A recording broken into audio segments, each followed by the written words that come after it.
Have you ever wondered what it's like working the night shift in a desolate gas station, where the only company is the occasional customer and the hum of fluorescent lights?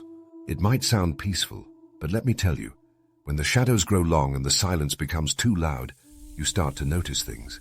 Things that shouldn't be there. This is the story of my scariest nights working alone in a small-town gas station. Small towns are supposed to feel safe, right? The kind of place where everyone knows everyone, and nothing ever really happens.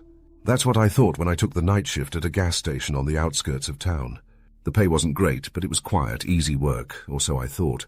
What started as a boring routine quickly turned into something out of my worst nightmares.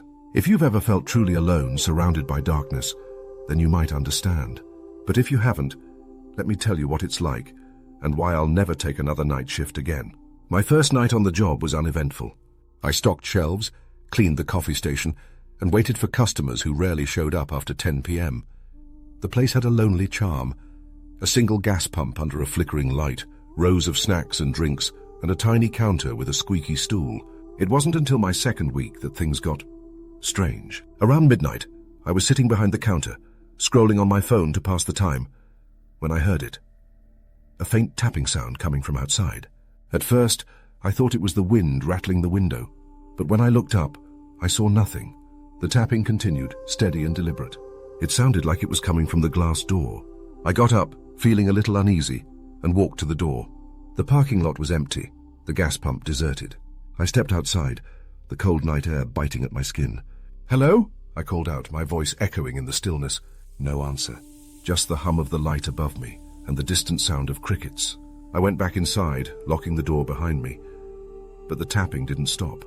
It was louder now, more insistent, like someone was trying to get my attention. When I turned back toward the door, my heart nearly stopped.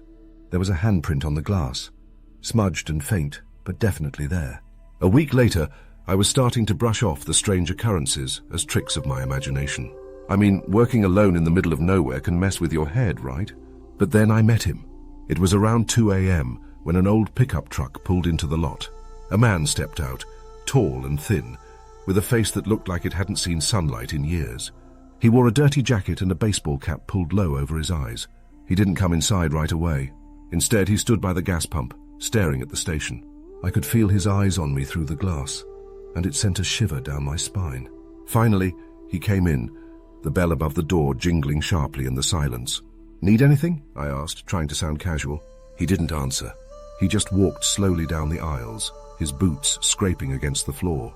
When he reached the counter, he placed a single item in front of me, a pack of gum. "Is that all?" I asked. He nodded but didn't say a word. As I rang him up, I couldn't help but notice his hands. They were covered in scratches, some fresh, some scabbed over. After he left, I felt a wave of relief. But when I looked outside, his truck was still there. He was sitting inside, staring at the station. I locked the door and tried to focus on my work, but every time I glanced outside, he was still there, watching. Finally, after what felt like hours, he drove off. A few nights later, I was restocking the fridge when the lights went out. At first, I thought it was a blown fuse, but when I checked my phone, I realized the entire area was dark. A power outage in the middle of the night wasn't uncommon in our town, but it didn't make it any less terrifying.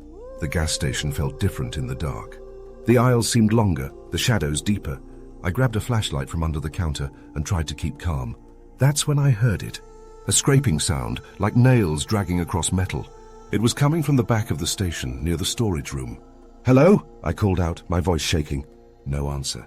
I walked slowly toward the noise, the beam of my flashlight trembling as much as my hands. When I reached the storage room, the sound stopped. The door was slightly ajar. I pushed it open, the hinges creaking loudly. The room was empty, just shelves of supplies and boxes. As I turned to leave, the door slammed shut behind me.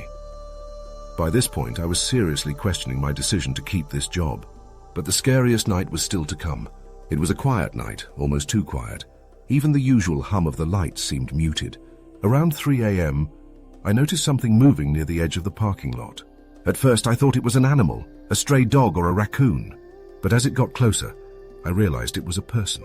They were walking slowly, almost limping, their figure barely visible in the dim light. When they reached the gas pump, they stopped and stood completely still. "Can I help you?" I called out through the door, my voice cracking. They didn't respond. I grabbed my phone to call the police. But when I looked back, they were gone. Thinking they might be hiding, I scanned the parking lot, but it was empty. Then I saw it. A shadow, darker than the night, moving across the pavement. It wasn't attached to anything. The shadow slid up to the door, pressing against the glass like it was trying to get inside. My breath caught in my throat as the lights flickered, the shadow disappearing with the last flicker. When the light stabilized, there was nothing there. But the feeling of being watched lingered long after the sun came up. Working alone on the night shift in a small-town gas station sounds harmless, but there's a darkness that comes with the isolation. Whether it was just my imagination, strange coincidences, or something truly paranormal, I'll never forget the fear I felt during those nights.